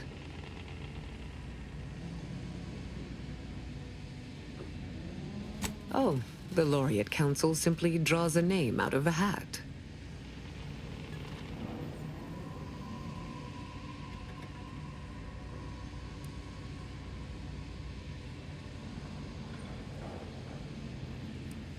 No? Go figure. In reality, I was recommended for my position by the preceding bishop. Paired with my skills as a seer, I was the natural choice when it came time for the council to vote.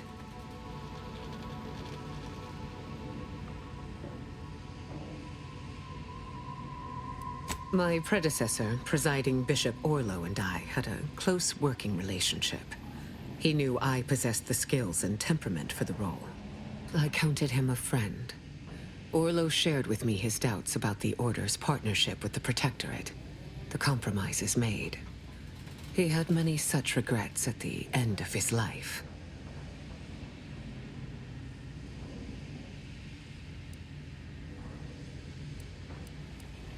It is humbling indeed to confront one's own mortality.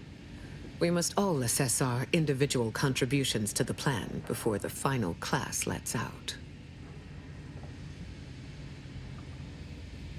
Call it proof of concept. Laplace's garden is more than its aesthetic. It offers a vision of a future free from the despotic rule of narrow-minded jingoists, where the fruit of the plan can finally ripen. It saddens me to see the garden so despoiled by our wartime presence.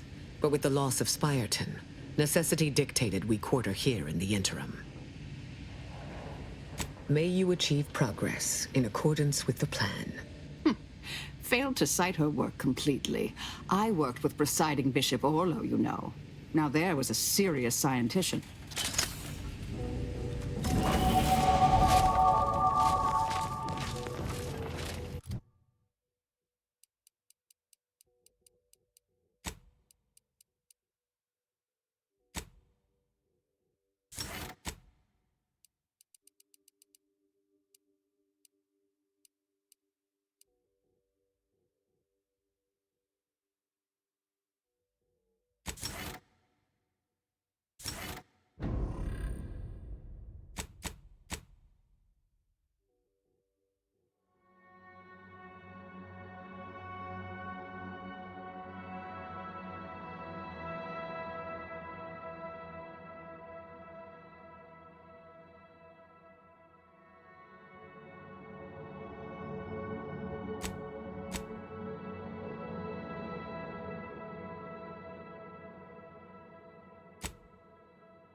It's Fizzos, Fizzos, we love Fizzos, Fizzos, Spectrum Vodka.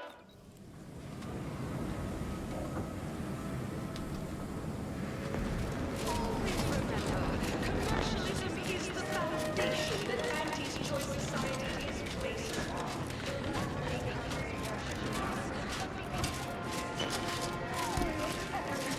While the protectors decide what its subjects get, we respond to what you get through your... Finally, We skip the frivolously lengthy process. Our overbearing neighbors have...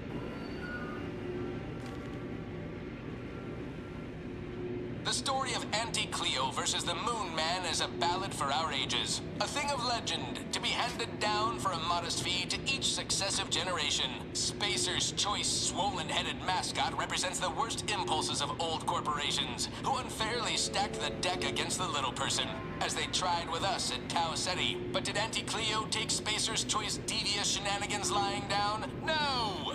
Just like our sponsored tossball team, the Auntie Cleo's Darlings refused to do when things were down at the end of the sponsorship series against the Spacers Chosen. I'm Jean Turfer-Tyler, 6th base person for the Auntie Cleo's Darlings. I cleaned Spacers Chosen's goalie at the end of the 56th inning, then made a Sunday goal to win the game. Whenever I see that Moon Man's grinning face, I want to cleave it in twain. Auntie Choice! Darlings! 3-1! Hostile takeover this! Right back at you!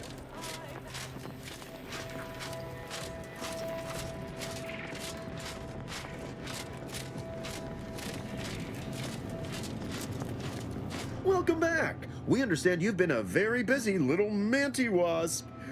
Well, out with it. Yes, time is bits. Tell us how it went.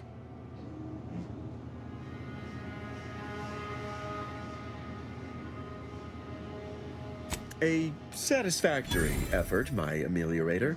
I had hopes your talents would yield a result a mite more in our favor, but good work overall.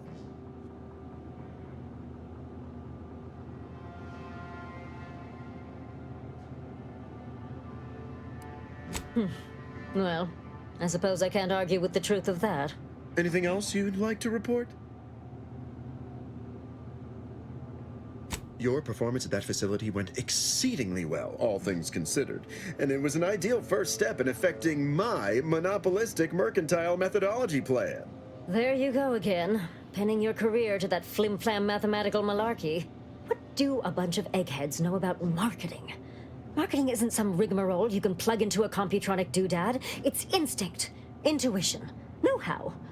It's a fucking art.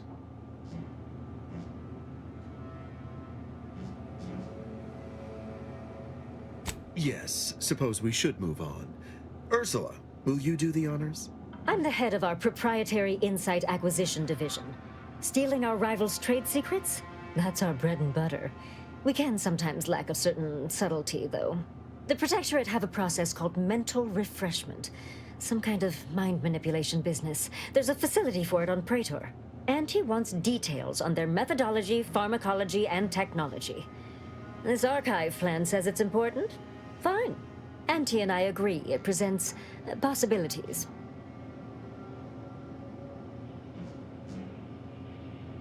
Attitude like that will take you far around here. A few aspirational goals, if possible. If you see a chance to talk their lead scientist into joining us, and/or dig up additional details about the process, do so. Which is to say, we'll make it more worth your while. I promise you'll never want for compensation while in our employ. See you when it's done.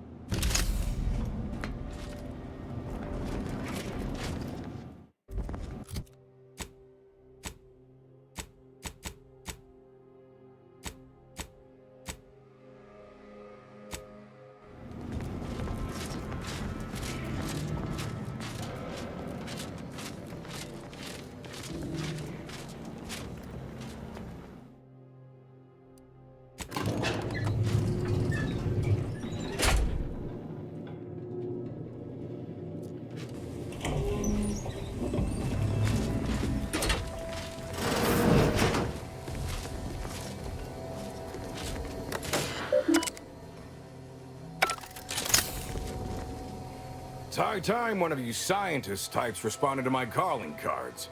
The position's been open for more than 2 days, and already productivity is tanked by 149.4%.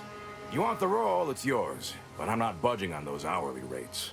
Let me guess. You're backfilling Rasmussen's position? Or all the scientists who work with him on Cloister lying cold on the lab floor? Both, obviously. Unless you mean to tell me a graft like yours can install itself. Now, do you want the job or not? We're burning starlight. I do. Been waiting on this moment. This grafting program is a law-damned abomination. I went to your lab on Cloister, saw for myself what kind of depravity your folk got up to there. It's sick. My friend was butchered by Rasmussen. And he wasn't the only one. In fact, this program's been a sham from the start. I got tossed aside. And for what? A mistake? Ain't nothing good that's come of this. It's time to call it quits. What a preposterous notion. Shall we stop producing inhalers because of side effects? Or shut down all food factories because one severed appendage finds its way into packaging? No, certainly not. I am not to blame for whatever inconvenience you experienced as a first edition patient. To quit now would be to toss aside all our progress.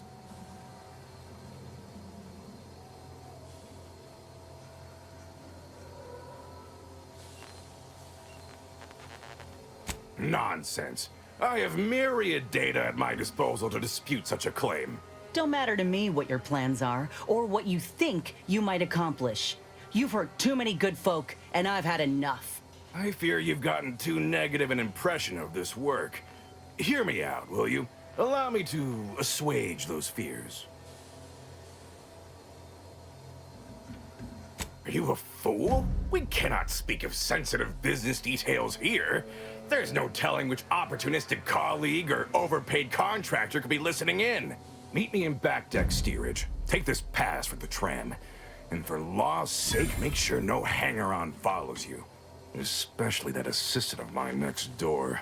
Chin up, dear. I believe I'll change your mind yet. We'll see. Seen this song and dance from all manner of suits before. Reckon he'll try to reel us into a ridiculous scheme or bribe us with bits or booze or what have you. But this'll make it easier for us to intimidate the bastard into stepping down. Ooh, I relish the notion.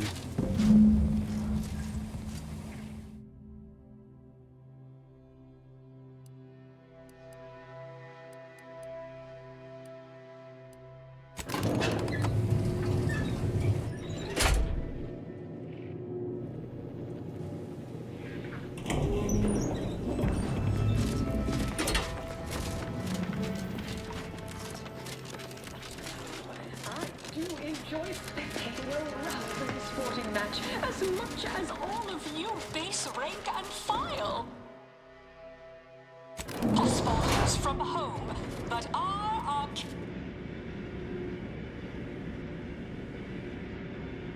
Live, love, laugh, purchase, and consume with Auntie's choice. As your peerless leader, known for her unparalleled business acumen, I might appear above the occasional frivolity. But no, I do enjoy spectating a rousing sporting match as much as all of you base rank and file. The Big Rift cut off tossball news from home, but our Arcadia-grown league is a worthy substitute. Certainly a more profitable program. Ah, you came. Foolish, aren't you? Thinking I'd reveal my secrets to the likes of you. Ha! Contractors, now's your chance. First one to kill these imbeciles gets a one-time immune assault discount. Ready to waste on your command.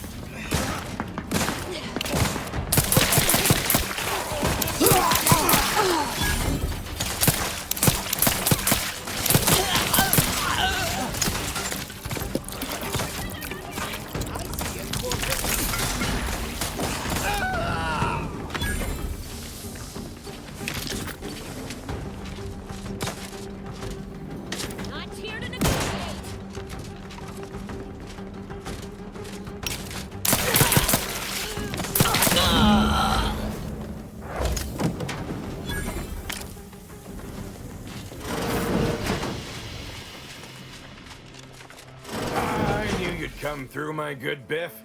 That discount will be applied to your next purchase at the commissary, but cannot be combined with other... Ah! You! You're still alive! Ain't gonna be that easy to get rid of us, you idiot. This how you treat all folk who approach you in good faith? No folk have ever made it this far. How did you get past all my contractors? They were heavily trained and heavily expensive.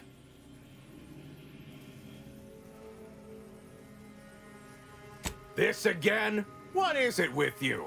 No, I've no incentive to shut down my life's work, especially at the demand of common thugs.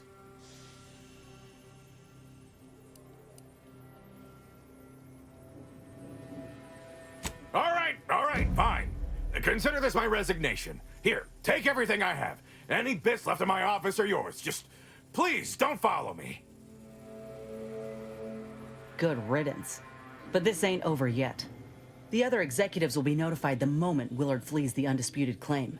And within hours, dozens of rung climbers will be at the tower jockeying for his position.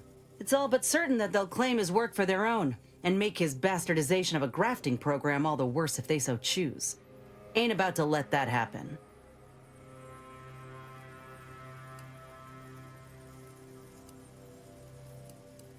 Ain't suggesting. I'm telling you that we can't stand by and do nothing. It's obvious he was up to his neck in some scheme. If we dig it up and get the word out, his legacy will be in shreds. Maybe folk will be less inclined to follow in his footsteps. Should all but guarantee that Willard can't come crawling out from whatever rock he's keen to hide under, in any case. All right. We ought to start by searching his office. Any evidence we can find regarding money or business dealings could be of value. Once we got what we need, we can head to the recording studio to get the word out. The promise of a scandal should be enough to get in the door.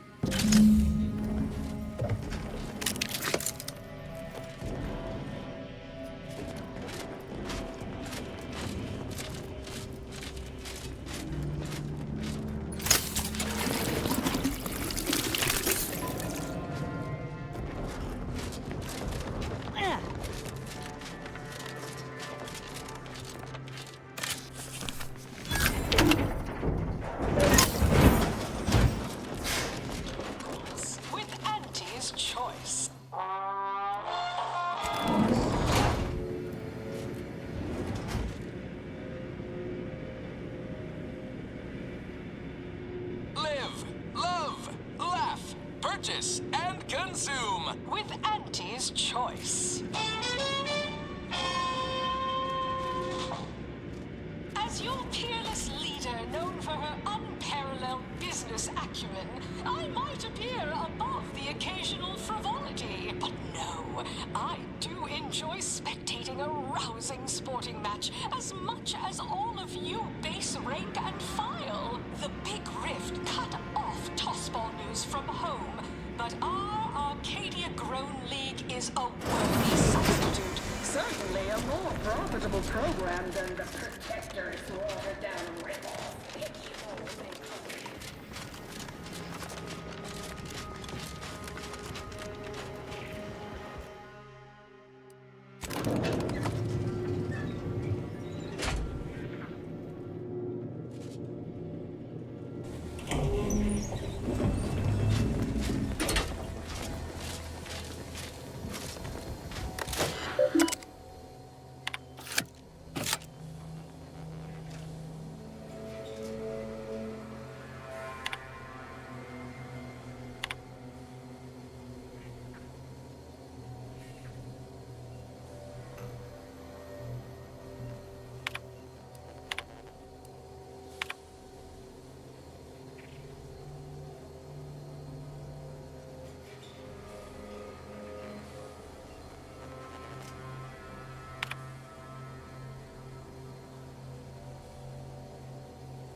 You cannot be here.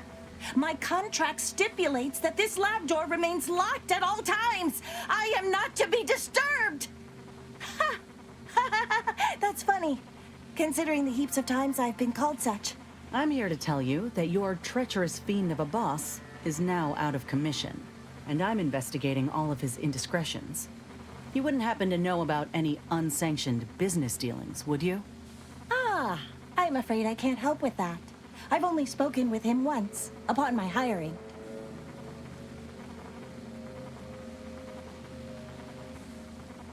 Well, yes, but not here or face to face.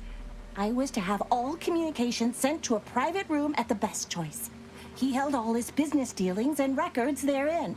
I gather he was circumventing intellectual property taxes or some such. The Best Choice. That's the lounge for VIPs, looking out over the Esplanade, if I'm remembering right. We might pay it a visit. Oh, law. That room is what he meant by the carousal corner in that terminal entry, isn't it? If that's all, I'll thank you kindly for closing the door when you leave.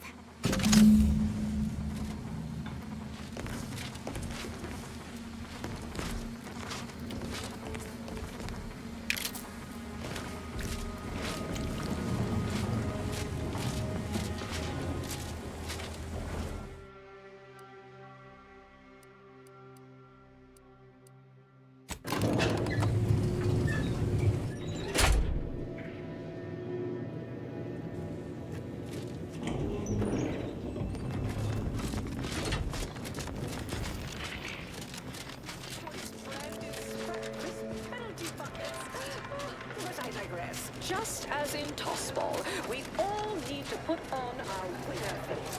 Go the extra even zone. This is a marathon, not a sprint to get humped in the Wednesday zone. Purple berry product sample! Purple berry product sample! Offside.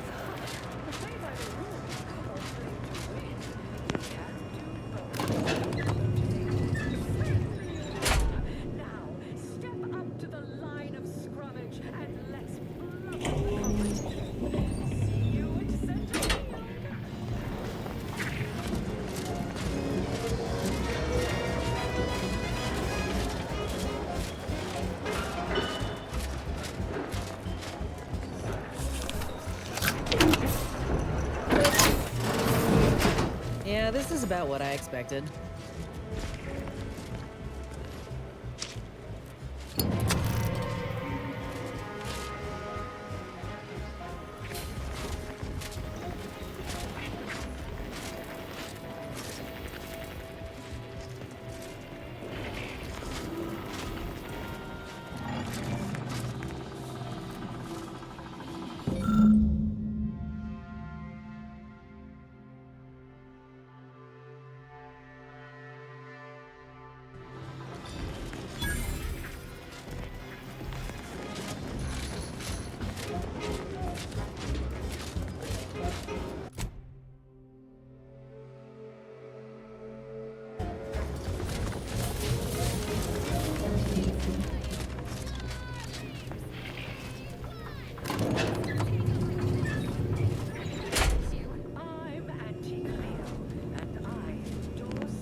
Sorry, in the midst of composing my latest product-oriented dramatization.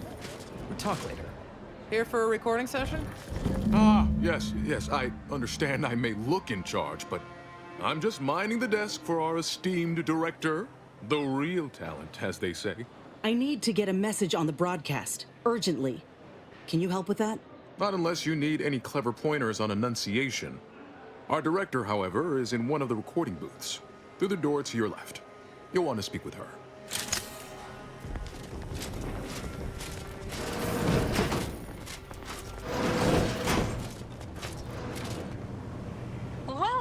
Welcome to Wireless Free Arcadia Studios. Thessaly Falk, Director of Talent Placation and General Runnings. Here to contract a recording or in the market for autographs? Holt sent me to speak with you. I got a message I'd like to send out over the wireless. Trust me, This is one all the folk in Auntie's Choice won't want to miss. Is that so? Well, the more riveting the content, the larger our commissions. However, as you're without an appointment and I'm quite busy, I'm afraid I've only time to record one take. Do make it count. Shall we begin? Glad we're in agreement. I'm here to expose the truth about a prominent vice president. His business dealings are not what they seem. That's quite the bold claim. Now remember to speak into the mic, dear. Enunciate clearly, but with feeling. Inhabit the words. Be the message. Joining us today in the studio is a very special guest and rare specimen indeed, a grafted soldier. And one who alleges that one of Auntie's own vice presidents is not who he seems. Take it away. Inez Seelong speaking. I got intel on an illegal program led by Vice President of Experimental Operations, Willard Koenig. Folk aplenty suffered because of it. Some say there cannot be success without suffering. It's more or less standard operating procedure, isn't it? Unless you're leaving out any gory details.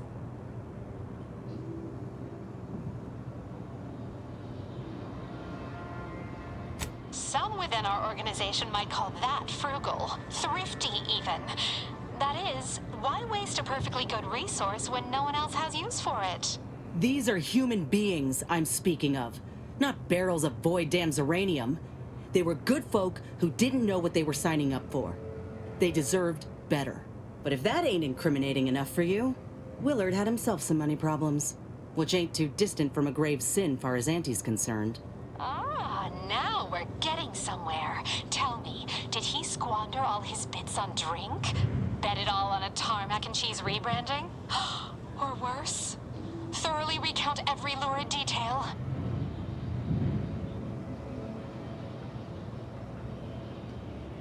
He stole from Auntie directly.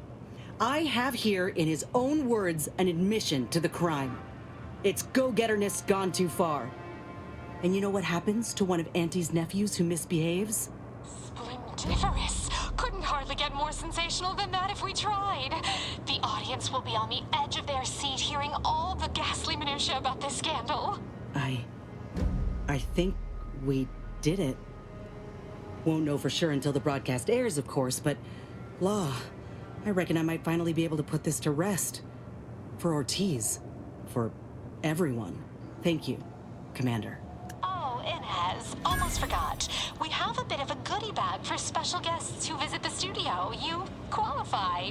Do collect it from the front desk on your way out.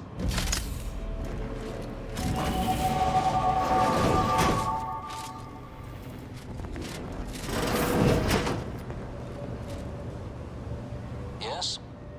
Can I help you? Ah, you appear like a rugged sort. Let me guess. Thessaly sent you. That I did. This is Mitt Tarkington, advertising copywriter extraordinaire. Mitt, this is our maverick outsider. They've heard the pitch and agreed. Charmed. Yes, well, dive right in, shall we? To begin, allow me to share a bit on how we shape ideas. Part the veil about this magical art we call advertising.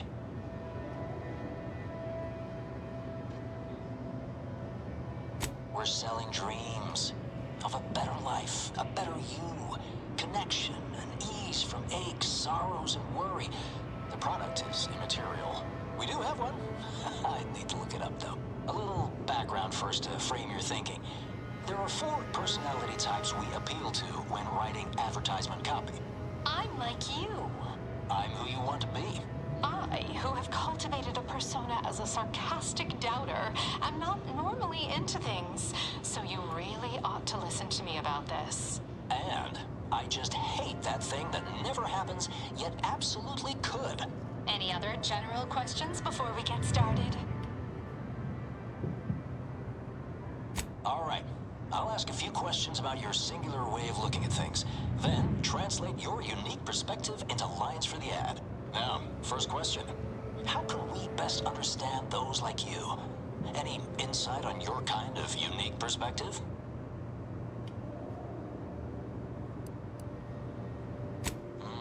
All right.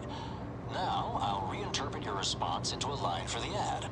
Something like, calling all rule breakers. Next question. How do we best illustrate credibility? Say, through something you know, or hate.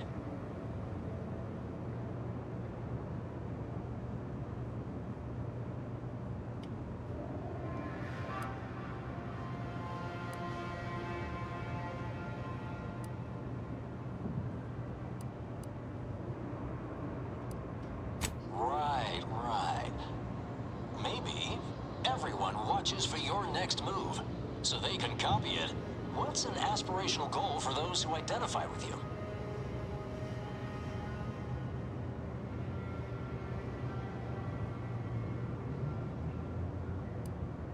Okay, perfect. How about you don't settle for less? Last question. What do you desire most out of life? And I should mention we have a little leeway to fine-tune the product offering.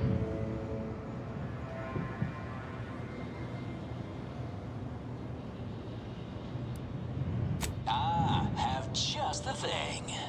Now available in Hearty Eater Jumbo size. 5 pounds with an attachable feed bag. Yes. Suppose you might need to hear it assembled to make sense of it all. Just a moment while we put it together. I can already hear it in my head, and it is perfect.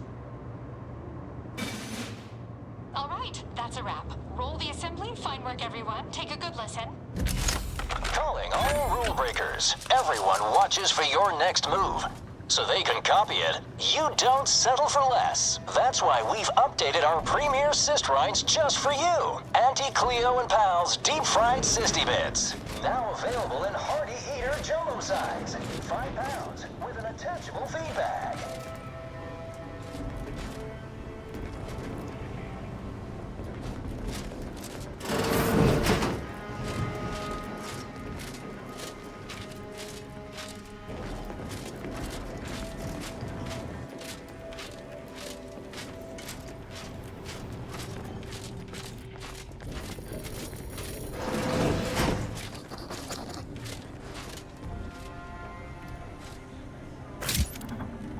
No autographs, I'm afraid. Not out